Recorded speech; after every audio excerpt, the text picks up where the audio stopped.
আজিৰে পৰা অশ্বকান্ত দেৱালয়ত তিনিদিনীয়াকৈ চতুৰ্থ বাৰ্ষিক বিষ্ণু মহাযজ্ঞ আৰম্ভ। পুৱা আয়তীৰ উৰুলি, ঢোল, দবা, শংখ, ঘণ্টা আৰু পুৰোহিতৰ মন্ত্ৰচাৰণৰে চতুৰ্থ বিষ্ণু মহাযজ্ঞৰ ধৰ্মধ্বজা পতাকা উত্তোলন কৰে প্ৰাক্তন লোকসেৱা আয়োগৰ অধ্যক্ষ ৰাজীৱ বৰা আৰু দেৱালয়ৰ দলৈ লক্ষেশ্বৰ শৰ্মাই। যজ্ঞৰ শোভাযাত্ৰাৰ উদ্বোধন কৰে কামৰূপ জিলা আয়ুক্ত দেৱকুমাৰ মিশ্ৰই। কাইলৈ বৈদিক আহুতিৰে আৰম্ভ হ'ব যজ্ঞ। শেষৰ দিনা ৫০,৫০০ আহুতিৰে বিশ্ব শান্তিৰ বাবে পূৰ্ণাহুতি প্ৰদান কৰা হ'ব। যজ্ঞৰ ৩ দিনত প্ৰায় ৩০,০০০ ভক্তৰ সমাগম হ'ব বুলি আশা কৰিছে আয়োজক সমিতিয়ে।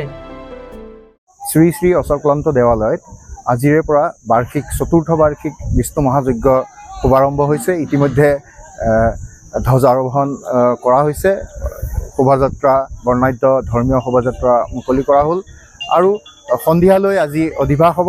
অহা কাইলৈ বৈদিক ৰীতিৰে আহুতি প্ৰদান কৰা আৰম্ভ হ'ব। পৰহি পূৰ্ণাহুতিৰে এই যজ্ঞ সমাপন কৰা হ'ব। এই যজ্ঞত যিসকল ভক্তই অংশগ্ৰহণ কৰিব বিচাৰে তেওঁলোকে ভোগ নৈবেদ্য আগবঢ়াব পাৰিব। তাৰ বাবে বিশেষ এক ব্যৱস্থা কৰা হৈছে। ইয়াতে ৩০,০০০ৰ অধিক ভক্তই অংশগ্ৰহণ কৰিব আৰু ৫০,৫০০ আহুতিৰে এই যজ্ঞ সম্পূৰ্ণ কৰা হ'ব। শোভাযাত্ৰা মুকলি কৰিলে জিলা আয়ুক্ত দেৱকুমাৰ মিশ্ৰদেৱে আৰু ধৰ্মধ্বজা উত্তোলন কৰিলে শ্ৰদ্ধেয় ৰাজীৱ বৰা দেৱে। উত্তৰ গুৱাহাটীৰ পৰা খৰ্গেশ্বৰ নাথৰ ৰিপৰ্ট, এনি ভাৰত 24।